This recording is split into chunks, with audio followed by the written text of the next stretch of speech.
All right, good morning, everybody. It's your boy Akeem, and welcome to this vlog. As you see a huge smile on my face. We just came from a great Thanksgiving yesterday with my family. Great time with everybody with amazing food.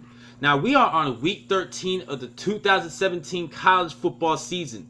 It's rivalry week, and we saw some great matches so far this week, not only for college football, but in NFL football as well, in Turkey Day. Now, yesterday we saw a big Egg Bowl matchup between Ole Miss and Mississippi State, which I did not call out, and I was actually going to go with the Bulldogs in this one, but in that game, but the Rebels actually pulled off the 3-point victory, which was a shocking upset in my opinion. Now, we still have some great games for this rivalry week, and we have a lot of key matches, and I have a handful of matches for you guys in which there will be conference championship implications and BCS bowl bids on the line. Now, I'm going to start off in the MAC conference. There's a couple of matches that will determine who will represent the West Division. Now, the races between Toledo and Northern Illinois. They're going to be playing this weekend. Now, Toledo is going to be hosting Western Michigan, while Northern Illinois is going to be traveling to face Central Michigan. Now, Toledo actually does have the tiebreaker over the Huskies, so all Toledo has to do is win, and they're in. So the Northern Illinois Huskies is looking for Toledo to lose, and they have to win their matchup against Central Michigan. I will go with Toledo with the victory over Western Michigan, who has been struggling a lot this season. And for the Northern Illinois Central Michigan game, I will still go with the Huskies just to call that game out. Another good rivalry for you guys to watch is Iowa at Nebraska. Now, the Cornhuskers is having a down season, going 4-7. While the Hawkeyes had some close losses this year, I will go with the Hawkeyes in this matchup. In the rivalry, in-state rivalry between Virginia Tech and UVA, I will go with the Hokies in this one because UVA has been dropping a lot this season, while Hokies still have a pretty good offense, and I think this is going to be a good matchup for the Hokies to win. Next up, Texas, my Longhorns is going to be hosting unranked Texas Tech. Now, my Longhorns is 6-5, and they're looking to secure a winning season with this victory. I will go with the Longhorns in this one. They came off a 28-14 win over West Virginia last week, and I did pull off the right pick in that matchup. Next up, another in-state rivalry between UCLA and Cal. Both teams are 5-6, so this game is going to be a battle for 500. Now, they're led by pretty good quarterbacks. Start with Josh Rosen for UCLA. He is a top quarterback prospect for the 2018 NFL Draft, while Cal has a pretty good quarterback in Ross Bowers. I will go with UCLA in this one. They struggled a lot this season, which was a surpriser to me, but I still will go with the Bruins in this one just to go 6-6 and try to become bowl eligible. Next up, UGA is actually still ranked in the top 10. They're going to be playing against Georgia Tech in their in-state rivalry, and we've been seeing some great matches over the course of the last 5 seasons. I will go with the Bulldogs in this one just to keep their playoff hopes alive, and they will represent the East Division for the SEC Championship. And speaking for the SEC Championship, it's all going to be between Alabama and Auburn for the West Division. Alabama's ranked number 1, while Auburn's ranked 6. The Tigers are actually 9-2 this season with a couple of close losses to Clemson.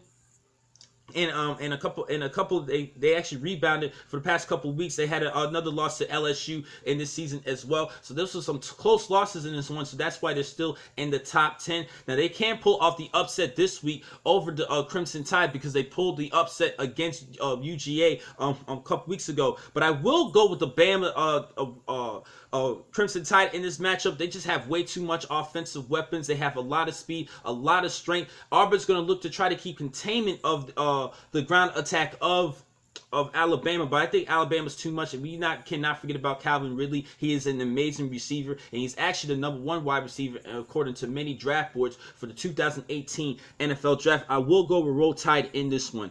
Next up, the biggest rivalry in college football, as number 9 Ohio State is going to be traveling to Ann Arbor to face unranked Michigan. The Wolverines is 8-3, and they're looking to pull off the upset, but the Buckeyes are on a mission. They had a big win earlier in the season a couple weeks ago against Penn State. They're looking to stay alive, and I think they're trying to make it to the college football playoff come towards the end of the season, but they still need some help at that. This is going to be a close one, but I will go with the Buckeyes in this one. Michigan's going to try to do some trickeration, in my opinion. I think that's the only way for them to win. But I think the ground attack of Ohio State, led by J.K. Dobbins, this is just way too much. They have Mike Weber, and let's not forget about J.T. Barrett, who is very dangerous running the football as well. I will go with the Buckeyes over the Wolverines. Now, this is going to be another in-state rivalry, but this is a disappointing one for both teams, as Florida State is going to be playing against Florida. Both teams are 5-6, so they are not bowl eligible, and it's due to the situation at quarterback for both teams, respectively. I will go with the Noles in this one because I think they have better speed defensively, particularly in the secondary, compared to Florida. That's just my opinion for this season.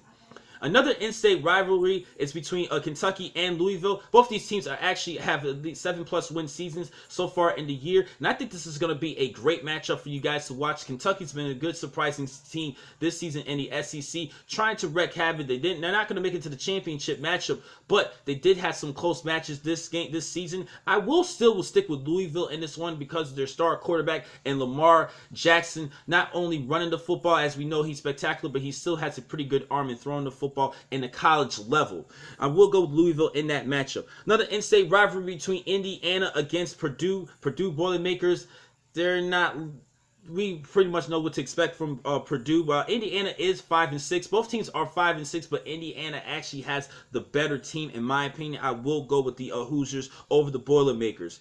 Next up, now this is going to be still a tight race in the Sun Belt Conference. There's actually a 4-team tie so far this season, but we still have a couple weeks left in college football in the Sun Belt Conference. This game we're going to talk about is Georgia State hosting Appalachian State. Now, the Panthers are actually on a 3-game winning streak, while Appalachian State, they're actually they lost 2 of the last 3 matches, so this is going to be a interesting matchup. I will go with Georgia State in this one just to stay alive in the Sun Belt Conference. This is still a tight race. It's a 4-team tight race, but I will go with the Panthers over the Mountaineers. Next up, the battle for Paul Bunyan's axe, as number 5 Wisconsin is going to be playing against Minnesota. The game is going to be at Minnesota. Now, the Golden Gophers been looking terrible this season, while Wisconsin is looking to stay alive and stay undefeated and make it to the Big Ten Championship. They're ranked 5th in the country. I will go with the Badgers over the Golden Gophers. Next up, this game is going to be a preview of the Mountain West Championship between unranked Fresno State hosting number 23 Boise State. Now, the winner doesn't matter who wins this matchup. These two teams will play again for the conference championship respectively. So this is going to be a good preview for everybody to watch. Now, for this matchup, I will go with Boise State because they are the ranked team. But we will see if they come off with a close victory. I think Fresno State is going to try to make some adjustments in the Mountain West Championship. But I will go with the Broncos over the Bulldogs. Next up, another in-state rivalry between NC State against UNC. The Tar Heels are 3-8 this year, not bowl eligible. While NC State has some great victories this season, I will go with the Wolfpack. Next up, this is going to be an upset alert as number 4 Oklahoma is going to be hosting West Virginia. Now, yes, West Virginia did lose to my Longhorns last week, but they're looking to try to pull off an upset and ruin chances for OU to make it to the playoff. And Baker Mayfield's been having a great season, and he is now the front runner for this year's Heisman. I will go with the Sooners in this one. This is going to be a good game.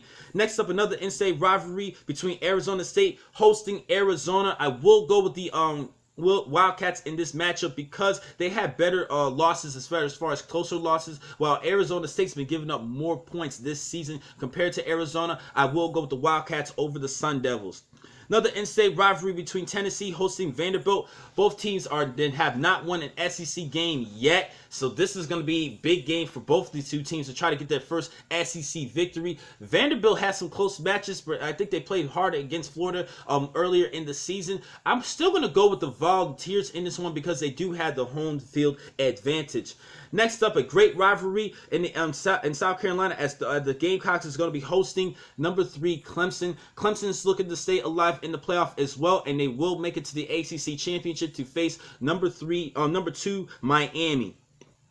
Next up, we're going to head more west between Oregon and Oregon State. Now, new head coach Willie Taggart's been having a struggling season under his first year under head coach for Oregon. He's looking to turn things around for next season, and they're looking to at least start off with a big victory in their in-state rival against Oregon State. I will go with the Ducks' speed in this matchup. Next up, not too much of a big rivalry in college football, but still good matches we've seen in the SEC conference over the past 5 seasons between LSU and Texas A&M. Now the Tigers are back in the rankings, ranked 18th in the country, and they won all 5 of their matches in SEC play against the Aggies, and they actually won 6 overall between the two schools. I will go with the next victory for LSU, making 6-0 in SEC play versus Texas A&M. Next up, a good rivalry between number 21 Stanford against number 8 Notre Dame. Notre Dame's been, I don't understand why they're still in the top 10 with 2 losses. I understand it's Notre Dame. They did have a tough schedule and some great victories, but with 2 losses, I think they should be bumped out of the top 10 because they don't really play for a conference championship. While Stanford, they're looking to represent the North Division for the Pac-12 championship, but we'll talk about a key matchup later on in this blog. I will go with the Cardinals in this one because they have an outstanding running back in Bryce Love, and if he has a big game, he should make it to New York for the Heisman Trophy ceremony. Next up, the game I was just talking about, that's going to be implications for the Pac-12 North of Division title between Washington and Washington State. Now, it is a 3-team race between Stanford, Washington, and Washington State, with Washington State controlling their own destiny. All the Cougars have to do is win this matchup, and they will represent the North Division to face USC, a rematch earlier this season, which the Cougars did win for the Pac-12 championship. This game, though, I will call it as my upset game of the week. Now, I really want the Cougars to win this matchup. I like to see a new team make it to the Pac-12 championship. Mike Leach has been doing a pretty good job this season as head coach, but I think that the Huskies are going to ruin the season for the Cougars, and if the Huskies win, that means Stanford will get the tiebreaker over the Huskies, and Stanford will play USC for the Pac-12 championship in a rematch from 2 seasons ago in which Stanford beat USC, led by running back Christian McCaffrey. I'm going to go as my upset game of the week was Washington over Washington State. Now, finally, my game of the week. Now, I did mention a mouthful of games. I apologize for that, and you guys are wondering what's my game of the week. And I have a surprise for you guys in the American Athletic Conference, as number 15 USC is going to be hosting USF. This is going to be a great matchup between 2 amazing quarterbacks this season. Quentin Flowers for the Bulls, and the Golden Knights, Mackenzie Milton. Milton's been doing an amazing job as far as protecting the football. He passed for just under 3,000 yards this season, but 26 touchdowns to only 5 interceptions. Now, going to the quarterback for USF, they have another phenom as well, and Quentin Flowers. He not only does a good job throwing the football, 17 touchdowns to 5 interceptions himself, but he also leads the team with over 800 yards on the ground and 9 rushing touchdowns, a true dual threat. Now, the key for USF is that they have to do great containment and keeping Quentin Flowers within the pocket and not letting him collapse outside and break away. That is going to be the biggest key for the USF Golden Knights to win this matchup, and they are led by Shaquan Griffin. He is a great leader on the defensive unit, and I think this is a great player for you guys to watch. He was actually last season's American Athletic Conference Defensive Player of the Year. And I think this is going to be a great matchup for you guys to watch. It's going to be very close between these 2 quarterbacks. Quentin Flowers looks like he's the more dangerous one between the 2 because we've been seeing more consistency throughout his career. And speaking of him, he's only 96 yards away passing from breaking the school all-time career record, and he should pass it in this matchup. Now, for the winner in this game, I want USF to win this matchup, even though Coach Charlie Strong's been doing a great job under his first year as head coach for the Bulls. But the Bulls actually had a great season as well last season, going 11-2 compared to Scott Frost's second season this year, from switching from 6-7 last season to 10-0 for USF, and they're looking to make it to a great bowl matchup come towards the end of the season, and they need to stay undefeated for the remainder of the year in order to get a great BCS bowl matchup. I will go with UCF over USF in this matchup. Now, the next time I'm going to catch you guys will be on Tuesday morning, in which I will give you a recap of Rivalry Week. Thank you for watching this blog. I'm your man, Akeem McCall. Be easy.